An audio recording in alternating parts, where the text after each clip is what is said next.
নমস্কার বন্ধুরা, আজকে আমরা বানাবো কুলের আচার। কুলের আচার বানানোর জন্য কুলগুলো গোটা ছাড়িয়ে ভালো করে পাকা কুলগুলো ধুয়ে নেব।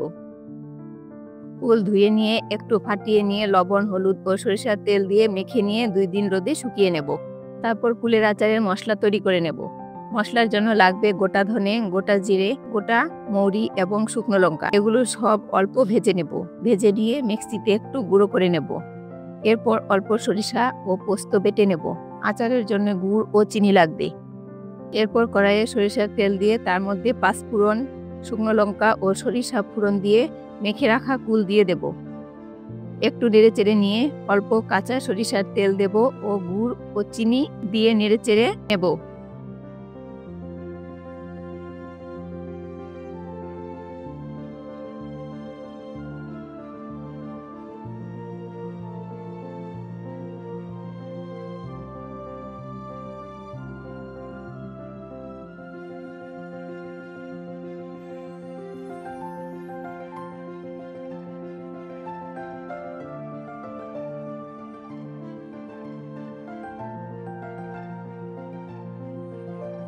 কিছুক্ষণ পর বেটে রাখা পোস্ত সর্ষে দিয়ে একটু জল দিয়ে নেড়ে নিয়ে লবণ দিয়ে দেব।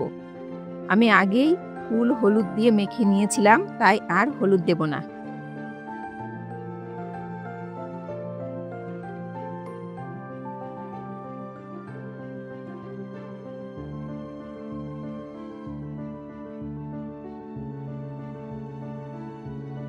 সবশেষে ভাজা মশলা ও আর একটু সরিষার তেল দিয়ে নেড়েচেড়ে নামিয়ে নিলেই তৈরি হয়ে যাবে মুখরোচক কুলের আচার।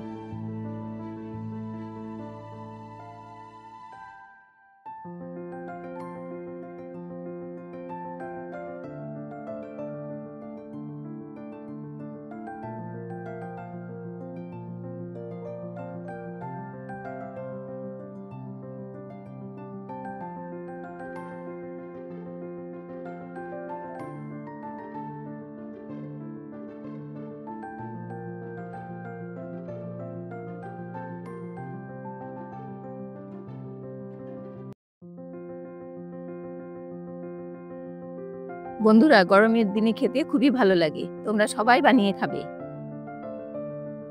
বন্ধুরা, রেসিপিটি ভালো লাগলে ভিডিওটিতে লাইক ও কমেন্ট করবেন, চ্যানেলটিকে সাবস্ক্রাইব করবেন।